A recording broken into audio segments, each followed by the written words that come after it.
राम राम दोस्तों आप सबों को। और उम्मीद है कि आप सब सही सलामत और खुश होंगे जहाँ पर भी हों। सबसे पहले तो आप लोगों से माफ़ी, क्योंकि ये वीडियो मैं चैनल पर लगभग 2 साल के बाद डाल रहा हूँ। 2023 सितंबर में डाला था लास्ट वीडियो। शॉर्ट्स कुछ डाले हैं 2-4 दिन पहले, तो उसके अलावा मेन वीडियोस बहुत दिनों से डाल नहीं पा रहा था। चलो, तो बहुत कुछ हो गया बीच में, लेकिन अभी आप सबको जैसे पता है कि एयर इंडिया का क्रैश हुआ था 12 जून को। उस समय भी मैंने सोचा था वीडियो बनाता हूँ इस पर, लेकिन कोई कंक्लूसिव कुछ मिल नहीं रहा था जिस पर कि मैं अपना ओपिनियन दे सकूं। अभी प्रिलिमिनरी रिपोर्ट आ चुकी है, इंटरिम रिपोर्ट, और उसके आधार पर कुछ मतलब सोचने के लिए मजबूर कर रहा है कि आप सबसे बात करूं और अपने विचार रखूं। मैं कोई ना तो फ्लाइट इंजीनियर हूं, ना कोई पायलट हूं, तो उस फील्ड में मेरा कोई एक्सपीरियंस या कोई स्पेशल एक्सपर्टीज़ या नॉलेज नहीं है। हालांकि मैं एक electronics and communication engineering field से हूँ, और टेक्निकल चीज़ों को थोड़े बहुत समझ तो होती है कि चीज़ें कैसे काम करती हैं। तो उसी आधार पर मैं अपना जो भी मेरे थॉट्स हैं वो आपके साथ शेयर करूँगा। थोड़े बहुत रिसर्च मैंने किया है इस पर, और जो भी इंफॉर्मेशन मैं गैदर कर पाया हूँ वो सब मैं ये पावर पॉइंट प्रेजेंटेशन में आपको दिखाता हूँ। टोटल 11 स्लाइड है। लास्ट वाला तो मेरा सब्सक्रिप्शन के लिए है। चलिए शुरू करते हैं। तो इसमें हमारे 2 पायलट्स हैं। मेन पायलट सुमित सब्रवाल, उम्र 56 साल। अच्छा खासा फ्लाइंग का अनुभव था उनका, 15,600 फ्लाइट आवर्स, जो अच्छा खासा होता है। एज भी आप रिटायरमेंट के पास उनका एज है। उसमें से 8,600 फ्लाइट आवर्स जो है वो ये पर्टिकुलर बोइंग 787 ड्रीमलाइनर जो एयरक्राफ्ट है उसमें उनका एक्सपीरियंस है। तो ये बहुत अच्छा खासा एक्सपीरियंस्ड पायलट है। और को पायलट क्लाइव कुंदर 32 साल के थे। इनका भी एक्सपीरियंस 3400 फ्लाइट आवर्स है ओवरऑल, और बोइंग 787 में ड्रीमलाइनर में 1100 फ्लाइट आवर्स है, तो वो भी ख़राब नहीं है, बहुत अच्छा है। तो as far as qualification of pilots goes, they were better than what you can expect from an airline company, Air India in this case. So they have appointed a very good team of pilots and co-pilot, and उनके पास काफ़ी अच्छे experience थे। फिर क्या हुआ कि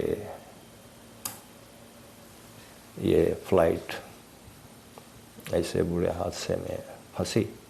देखते हैं।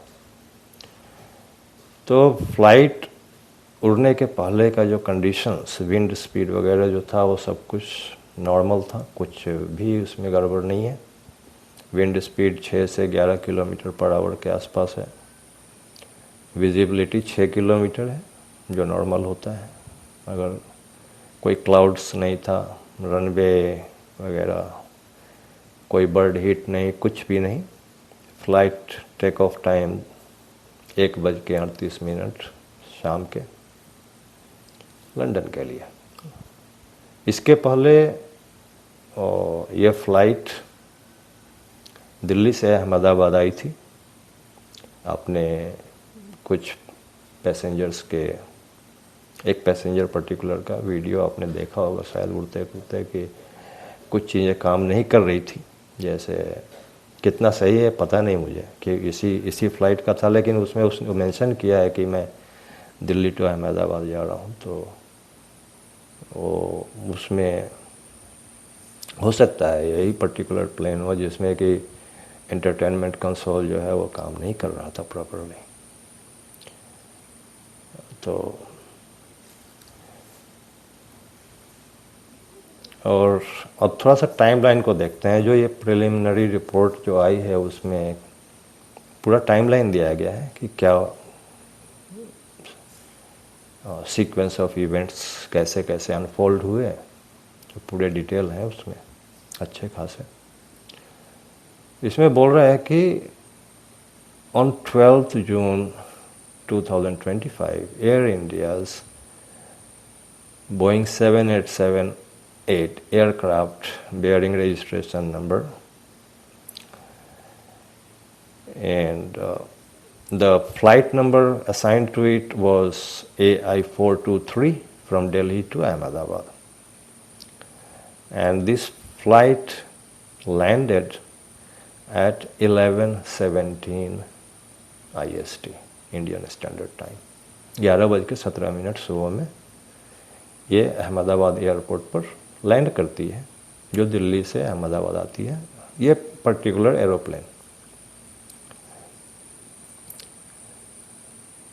इसके पहले जो फ्लाइट आई दिल्ली से अहमदाबाद, उसके जो पायलट से थे उन लोगों ने एक इशू को हाईलाइट किया था, जिसका शॉर्ट कोड है स्टैब फॉस XDCR, जिसका मतलब होता है कि स्टेबलाइजर ट्रांसड्यूसर जो है, जो हॉरिजॉन्टल स्टेबलाइजर ट्रांसड्यूसर है, जो आप वर्टिकल टेल देखते हैं ना, उसके पीछे में एक ये होता है, फ्लैप होता है लेफ्ट राइट, जो डायरेक्शन चेंज करने के लिए भी हेल्प करता है, मेनली स्टेबलाइज करता है हॉरिजॉन्टली। तो उसका जो पूरा जो सेंसर है, जो पोजीशन को सेंस करता है, वो काम कर रहा है, लेकिन उसका रिपोर्टिंग जो आपको कंसोल में मिलता है उसमें कुछ इशू था। सॉफ्टवेयर का इशू हो सकता है, सेंसर का इशू हो सकता है। तो लेकिन ये जो पर्टिकुलर कोड है, हो सकता है ये सॉफ्टवेयर में उनके डिस्प्ले में दिखाता होगा कि ट्रांसड्यूसर में कुछ प्रॉब्लम है। तो उन लोगों ने लॉग में इसकी एंट्री की थी और इसको ग्राउंड एयरक्राफ्ट मेंटेनेंस इंजीनियर जो है उसने इसको फिक्स किया और 12:10 पर इसको रेडी टू फ्लाई या उसको रिलीज़ कर दिया कि आप नेक्स्ट फ्लाइट के लिए जा सकते हैं। तो 11:17 पर लैंड करती है और 12:10 के अंदर, 1 घंटे के अंदर ये इशू को फिक्स कर दिया जाता है और रेडी टू फ्लाई डिक्लेयर हो जाता है। तो यहाँ तक सब कुछ सही है। अगर ग्राउंड स्टाफ ने कुछ गड़बड़ ना किया हो तो यहाँ तक कोई इशू नहीं है, फ्लाइट में कोई प्रॉब्लम नहीं है। इसके बाद the aircraft was scheduled to operate flight AI171 from Ahmedabad to Gatwick with estimated 13:10, 1:10 का टाइम उसको अलॉट किया गया था। इसमें जो दोनों पायलट्स थे और बाकी क्रू मेंबर्स थे, उनका CCTV फुटेज देखा गया, जिसमें 12:35 पर वो एयरक्राफ्ट के पास बोर्डिंग के लिए पहुंचते हैं, बोर्डिंग गेट पर 12:35। फ्लाइट का जो डेटा है, जो टेक ऑफ करने के पहले का, उसमें 54,200 किलोग्राम फ्यूल उसके अंदर लोडेड था, क्योंकि लंबी फ्लाइट थी। Take off weight 213.4 tons, allowed maximum है 218.183, तो विद इन लिमिट था टेक ऑफ वेट। तो कोई अगर बोलता है कि वेट ज़्यादा था, ये सब किसकी वजह से नहीं टेक ऑफ कर पाया, तो वो गलत है, उसको तो रूल आउट कर दीजिए पूरी तरह से आप। नेक्स्ट, उनका जो फ्लाइट का जो कंप्यूटर है, फ्लाइट कंप्यूटर, उसने जो बाकी डेटा फीड करने के बाद विंड स्पीड वगैरह जो पैरामीटर्स डिसाइड किए कि टेक ऑफ के लिए V1 velocity 153 knots, velocity R, इसका मतलब मुझे नहीं पता है, ये शायद जहाँ पर रिलीज़ होता है या टेक ऑफ करता है एक्चुअल, 155 नॉट्स, एंड V2 है जो 162 नॉट्स है। तो ये सारे पैरामीटर्स इनके कंप्यूटर ने कैलकुलेट किया। अब आते हैं जो फ्लाइट रिकॉर्डर है, दो इसमें होते हैं, दो फ्लाइट रिकॉर्डर, एक आगे और एक पीछे। पीछे वाला डिस्ट्रॉय हो चुका था, जल चुका था, आगे वाला बच गया था, तो उससे डेटा डाउनलोड हुआ है। तो उसके आधार पर ये सारा इन्फॉर्मेशन आपको मिला है इसमें। तो देखते हैं सीक्वेंस कैसे कैसे होता है। The aircraft crossed take off decision speed V1 and achieved 153 knots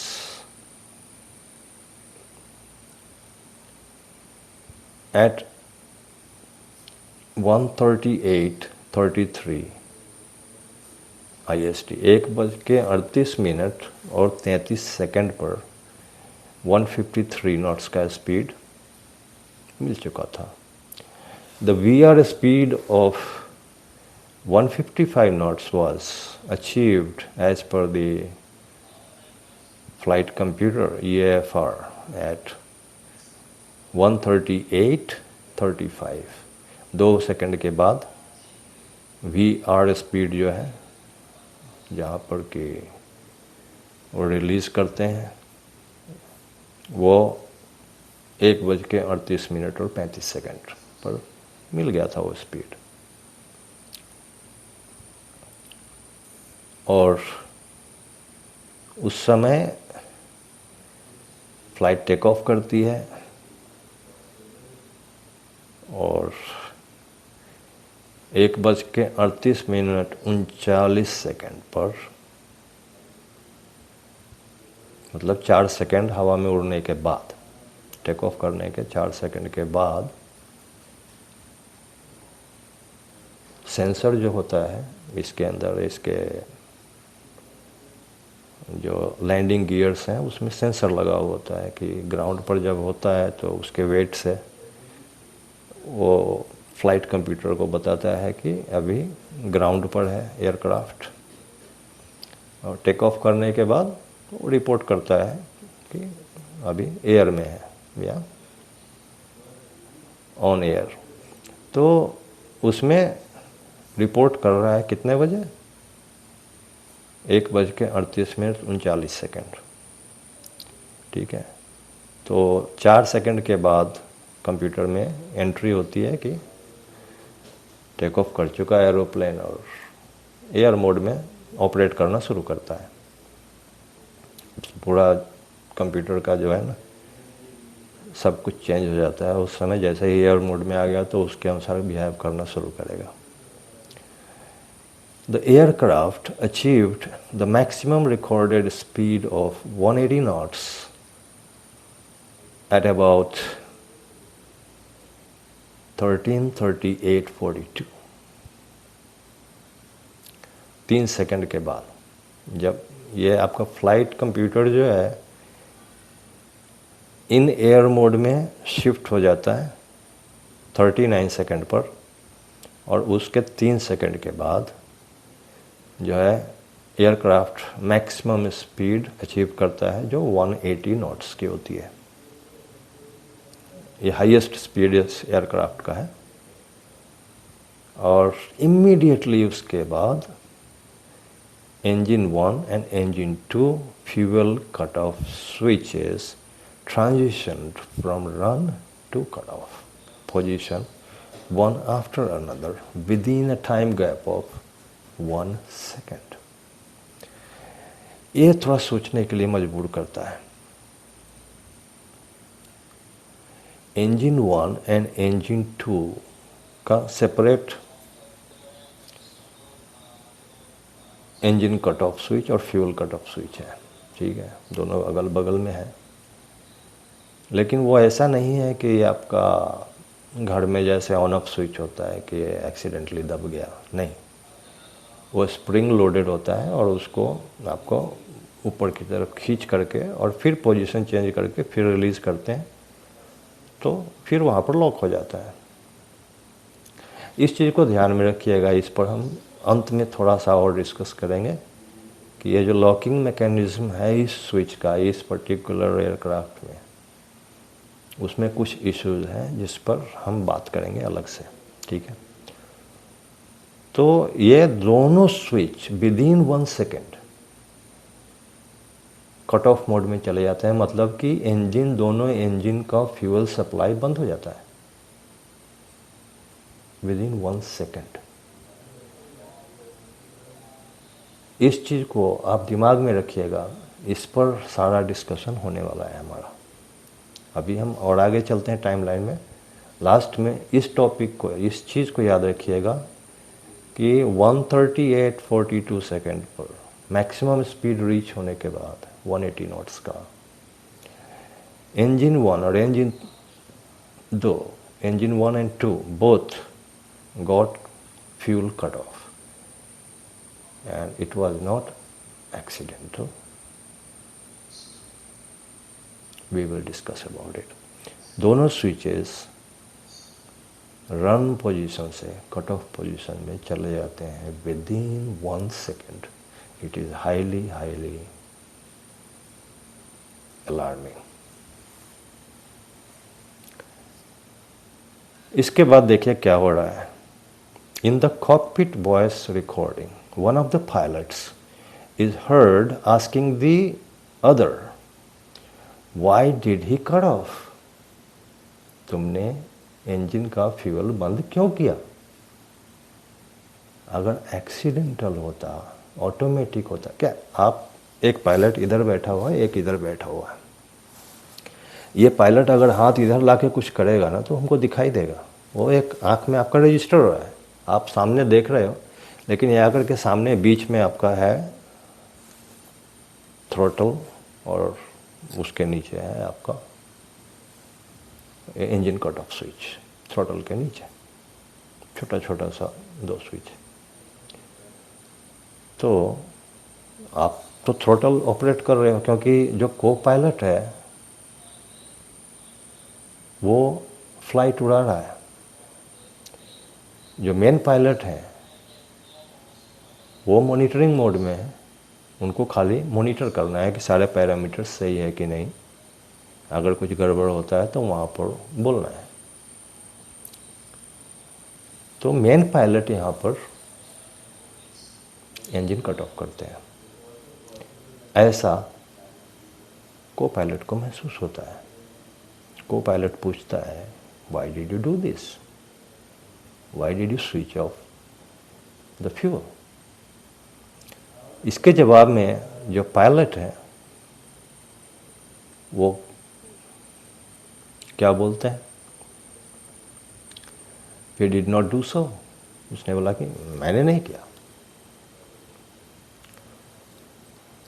The CCTV footage obtained from the airport showed RAM air turbine rat, वो एक आपने देखा होगा बहुत सारे वीडियो में।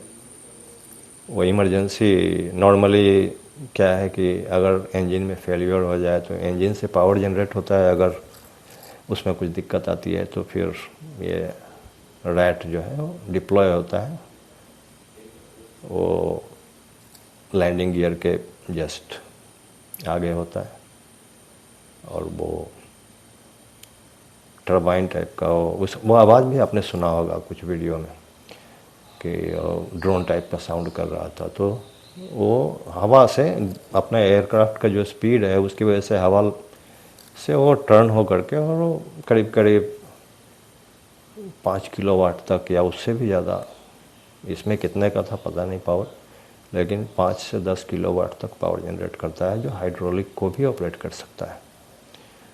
तो वो ऑपरेट होना शुरू हो गया था इमीडिएटली, वो आपने यहाँ पर देखा। As per the EAFR data both engines N2 value passed below minimum idle speed and the RAT hydraulic ramp began supplying hydraulic power at about 13:38:47। तो यहाँ पर पायलट के बीच में क्या डिस्कशन हुआ कि क्यों तुमने फ्यूल कट ऑफ किया 42 सेकंड पर।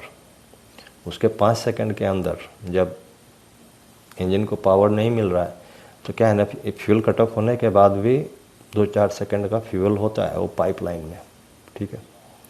तो वो ख़त्म होते होते इंजन धीरे धीरे बंद हो गया।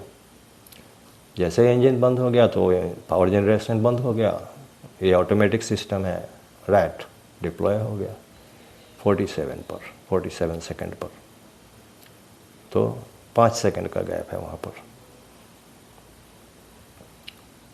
नेक्स्ट क्या होता है इसके बाद, fuel cut off switch transition from cut off to run engine 1, वो कितना 52, 47 to 52 अनदर 5 सेकंड, ठीक है। तो वो स्विच को, क्योंकि ये 4-5 सेकंड जो है ना उसको समझ में नहीं आएगा पायलट को कि इसने किया नहीं, मेन पायलट ने उसको ऑफ किया नहीं, तो ये हो क्या रहा है।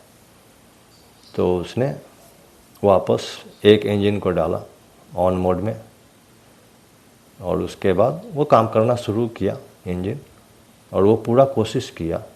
आपने देखा होगा जो ये एयरक्राफ्ट ऐसे उड़ता है, टेक ऑफ कर रहा है, उसके बाद ये थोड़ा सा शिफ्ट होता है, ठीक है।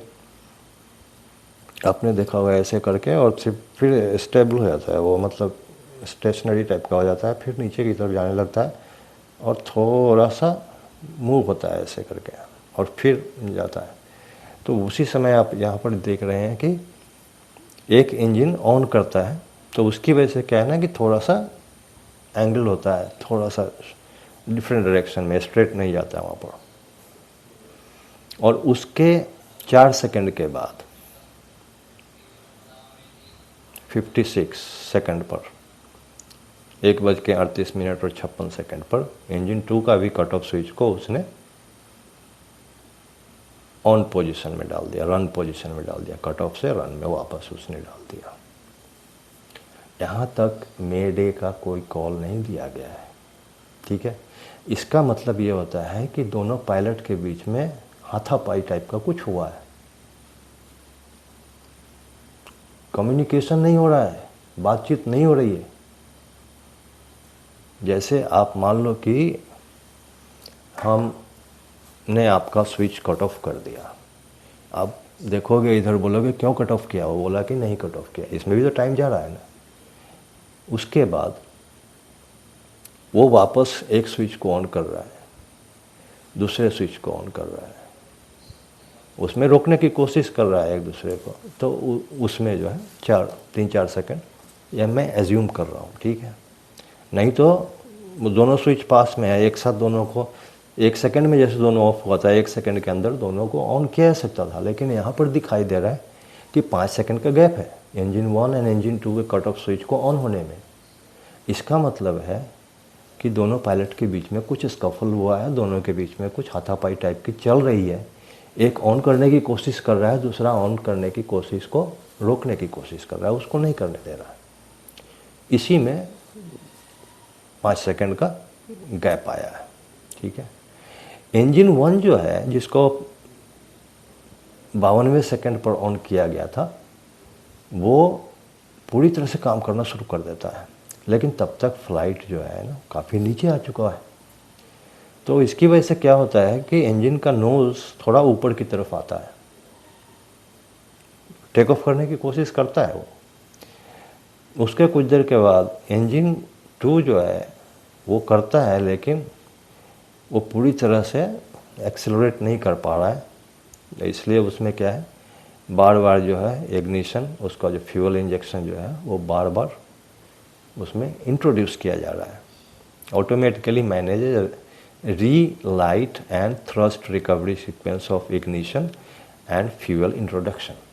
तो इसमें इंजन 2 जो है वो फ्यूल को बार बार उसमें रीइग्नाइट उसको करने की कोशिश कर रहा है।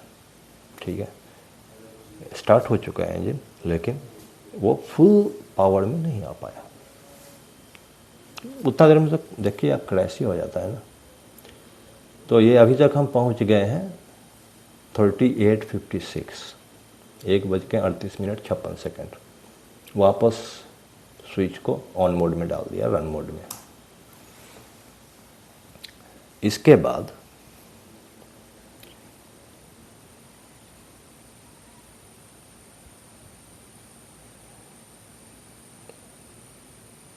ignition was observed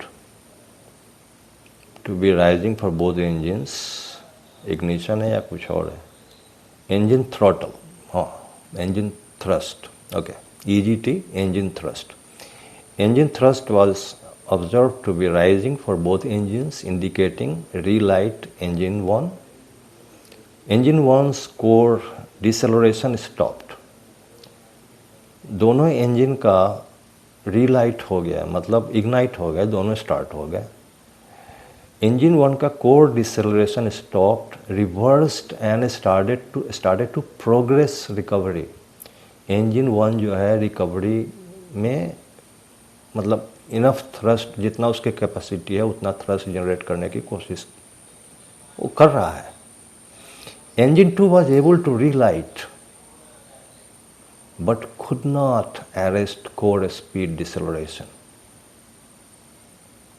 वो डिसेलरेशन उसका जो हुआ वो रिकवरी में उतना आ नहीं पाया, क्योंकि 5 सेकंड के बाद उसका शुरू हुआ था।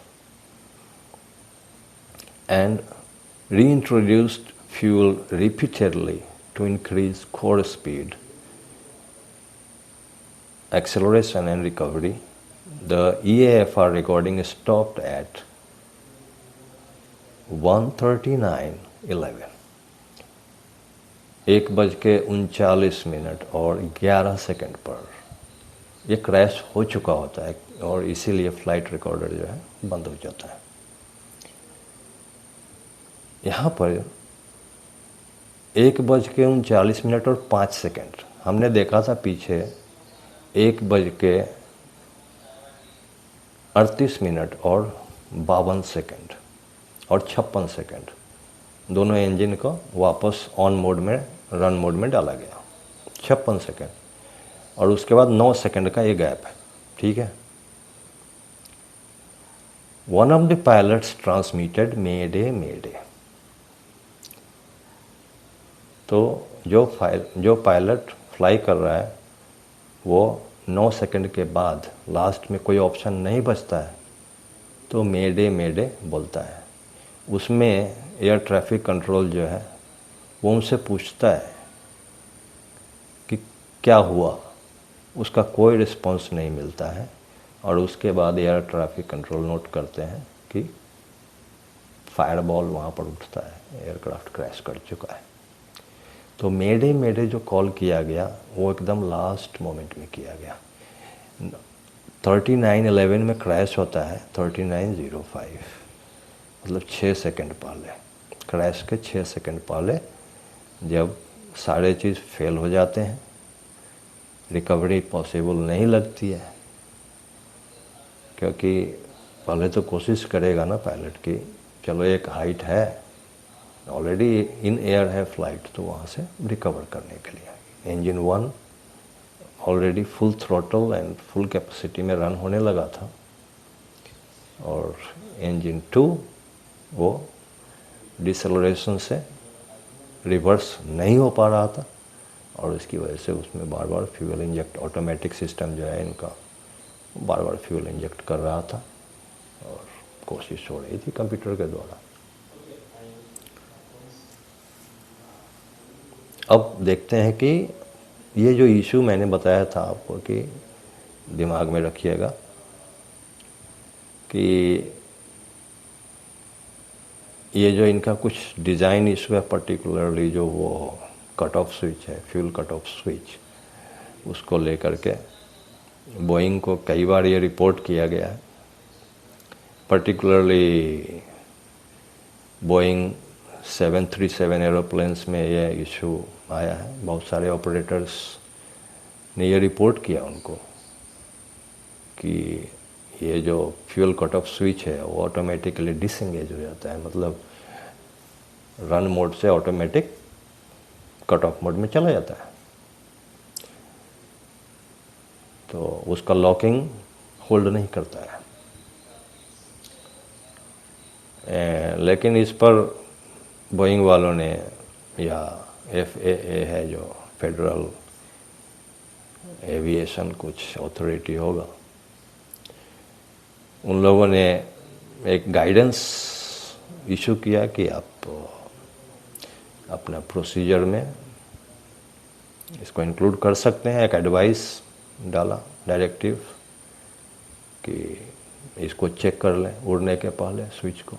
एक बाकी सारे चेकलिस्ट होते हैं आपके, बाकी सब कुछ चेक करते हैं, जैसे वेट चेक करते हैं, फ्यूल चेक करते हैं, तो ये स्विच को भी, फ्लैप को चेक करते हैं, तो ये स्विच को भी चेक कर लें कि सही सही लॉकिंग हो रहा है कि नहीं हो रहा है।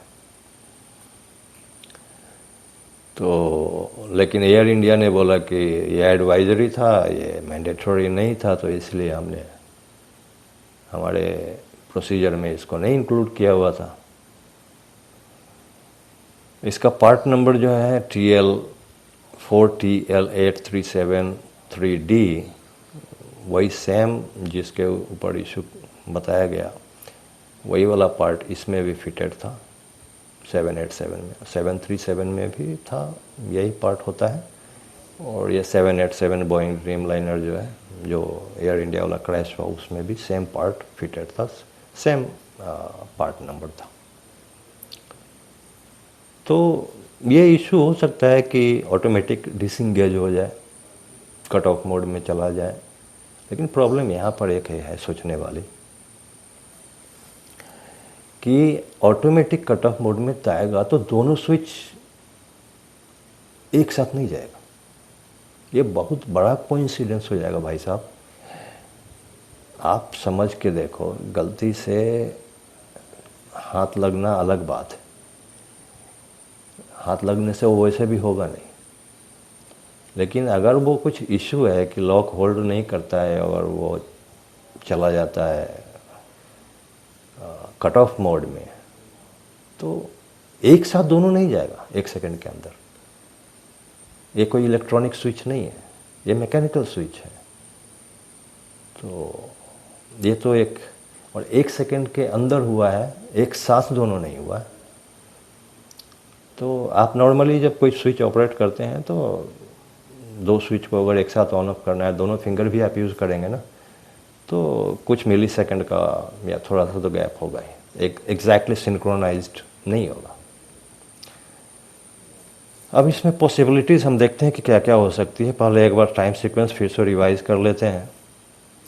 138:33 में V1 स्पीड 153 नॉट की मिलती है। उसके 2 सेकंड के बाद VR स्पीड, जहाँ पर टेक ऑफ करता है फ्लाइट, वो मिल जाता है 158 नॉट। उसके बाद 4 सेकंड के बाद जो फ्लाइट कंप्यूटर है वो एयर मोड में स्विच ओवर हो जाता है ग्राउंड मोड से, और उसके 3 सेकंड के बाद मैक्सिमम स्पीड जो इस फ्लाइट का हुआ 180 नॉट्स का रिकॉर्ड किया गया, और उसी समय दोनों फ्यूल कट ऑफ स्विच जो है वो ऑफ चला जाता है, और विद इन 1 सेकेंड वो 42 और 43 सेकंड का है, देख सकते हैं आप। उसके 4 सेकंड के बाद 47वें सेकंड पर वहाँ पर जब दोनों इंजन का ये 4 सेकंड जो है वो धीरे धीरे फ्यूल ख़त्म हो गया, पाइपलाइन के अंदर जो भी रहा होगा वो ख़त्म हुआ होगा, वो 4 सेकंड के अंदर जो है ऑटोमेटिक रैट जो है वो डिप्लॉय हो जाता है, वो अपने आप काम करना शुरू करता है to power the hydraulics and electronic components of the aircraft. और उसके बाद आप देखें 47 के बाद 5 सेकंड है, वो वापस से स्विच 1 को ऑन में डाला जाता है। उसके बाद उसके अनदर 4 सेकंड के बाद स्विच 2 को ऑन में डाला जाता है इंजन 2 का, और उसके बाद लास्ट में 1:39 और 5 सेकंड पर, मतलब 56 से लेके वो 5 सेकंड 9 सेकंड जो है ना कोशिश किया है पायलट ने, और लास्ट में मेडे का कॉल देता है, और उसके 6 सेकंड के अंदर क्रैश हो जाता है। ये सारा कुछ हो गया। आप लोग को क्या लग रहा है इसमें? एयरक्राफ्ट मेंटेनेंस इंजीनियर का एक रोल हो सकता है कि उसने स्विच बदल दिया हो, खराब स्विच जानबूझ के डाल दिया हो जो लॉक होता ही नहीं हो। लेकिन उसमें एक प्रॉब्लम है भाई साहब कि टेक ऑफ करने के बाद दोनों स्विच एक साथ कट ऑफ मोड में नहीं जाएगा। ये बहुत ही मुश्किल कोइंसिडेंस हो सकता है, ठीक है। तो वो एयरक्राफ्ट मेंटेनेंस इंजीनियर का तो रूल आउट करना पड़ेगा, मुझे तो नहीं लगता कि वो वहाँ से हुआ है। Sabotage by one of the pilots, जिसमें मुझे पॉसिबिलिटी लगती है, क्योंकि पायलट्स के बीच में जो भी आर्गुमेंट हुआ है और जो भी सीक्वेंस में चीज़ें हुई हैं उसमें एक लगता है कि मेन पायलट जो हैं जो एक्सपीरियंस्ड वाले थे, क्या एजेंडा है क्या है नहीं है वो मुझे नहीं पता है, लेकिन ये जो चीज़ें जो डायरेक्शन दे रही है उसमें लग रहा है कि इंटेंशनली किसी ने दोनों स्विच को ऑफ किया है, कट ऑफ किया है। इंजन इशू इनिशियली तो नहीं था, क्योंकि यहाँ पर सीधे सीधे कट ऑफ किया गया। जब दोबारा से ऑन किया गया तो सेकेंड इंजन जो है वो फुल थ्रोटल नहीं दे पा रहा था, वो पॉसिबल है। थ्रस्ट एक्सट्रीम कंडीशन जब होता है, आप सपोज कीजिए कि आपकी गाड़ी बहुत हाई स्पीड में जा रही है आगे की तरफ और सडनली आप रिवर्स गियर में डाल दो तो क्या होगा? टूट फूट सकता है, बहुत कुछ गड़बड़ हो सकती है। तो engine issue during the flight when it was taking off there was no issues. एक चीज़ आपने और नोटिस किया होगा, जब फ्लाइट ने एक स्पीड और हाइट अचीव कर लिया था, जैसे एयर मोड में जैसे ही फ्लाइट गया 1:38 और 39 सेकंड पर, इंजन कट ऑफ हुआ है 42 सेकंड पर, ठीक है। यहाँ पर हाइड्रोलिक्स जो है लैंडिंग गियर को ऑटोमेटिकली पुल करना शुरू कर देना चाहिए, ठीक है। हो सकता है चलो ये 180 नॉट्स जो गया है उसके आसपास, क्योंकि 1-2 सेकंड का तो गैप तो होता ही है वो ऑपरेट करने में हाइड्रोलिक्स का। तो क्योंकि फ़्लाइट रिकॉर्डर जो है वो इलेक्ट्रॉनिक आइटम है, लेकिन बाकी सब तो मैकेनिकल है, तो वो हो सकता है क्योंकि वो हम जितने भी लैंडिंग गियर्स के जो भी थे वो पूरे वो खुले पड़े थे। वो कहीं किसी भी स्टेज में ऐसा लगा नहीं कि अंदर जाने की कोशिश कर रहा हो, तो वो हुआ ही नहीं, वो कमांड ऑपरेट ही नहीं किया गया। तो वो एक और चीज़ है, सोचने लायक है। Engine issue, yes, but not during the एक क्रैश इंजन इशू की वजह से नहीं हुआ। इंजन इशू डेवलप हो सकता है बिकॉज ऑफ एक्सट्रीम स्ट्रेस, क्योंकि आप डिसलरेट हो रहे हैं और वहाँ पर सडनली एकदम टेक ऑफ करने की कोशिश कर रहे हैं। एक इंजन आपको फुल थ्रस्ट दे पा रहा है, दूसरा इंजन नहीं दे पा रहा है, वो हिचकोले खा रहा है। जिसके कारण ये भी हो सकते हैं कि पाइपलाइन में कुछ प्रॉब्लम आ जाए, कुछ भी हो सकता है। जो आपका फ्यूल इंजेक्शन पंप है वहाँ कोई प्रॉब्लम आ जाए, आई डोंट नो। तो इंजन इशू हो सकती है, लेकिन इस केस में नहीं है इंजन इशू। पायलट एरर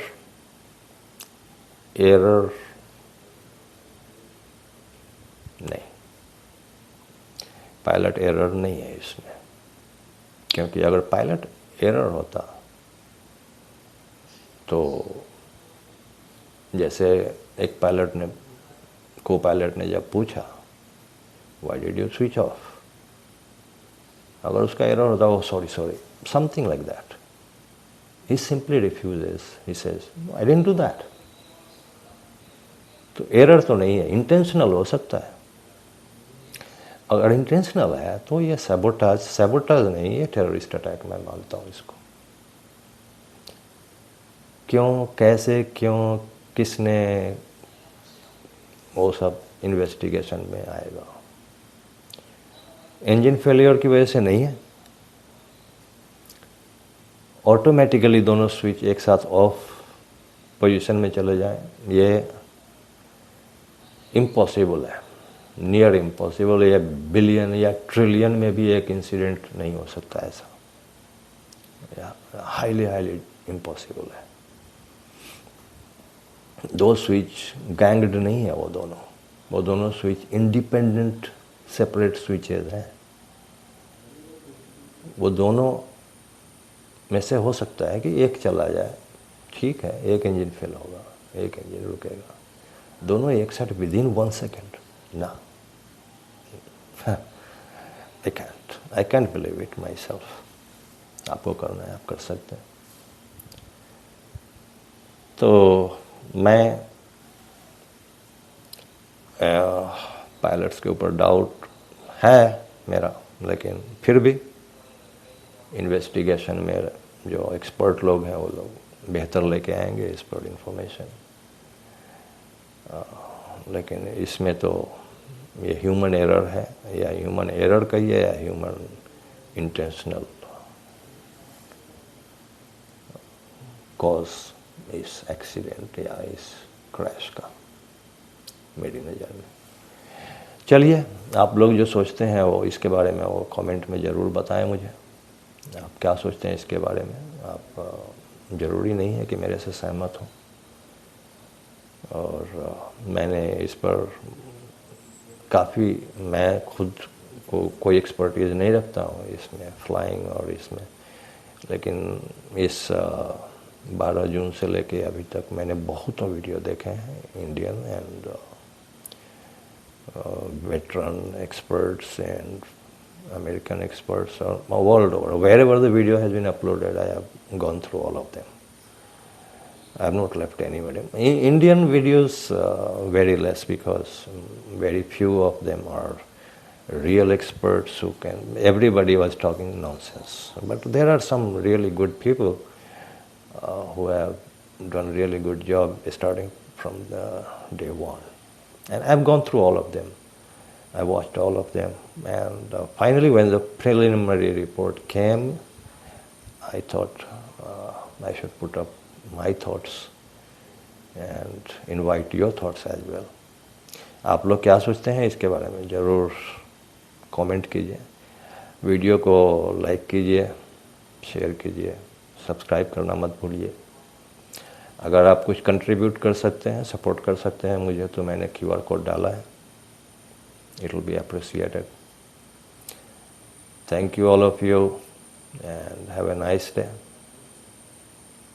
जय श्री राम, हर हर महादेव, और भारत माता की जय, भारत माता की जय। कोई जय महाराष्ट्र नहीं, कोई जय बिहार नहीं, कोई जय बंगाल नहीं, भारत माता की जय। उस पर कभी बात करेंगे। ये जो राज ठाकरे जो कर रहा है वो ठीक नहीं है।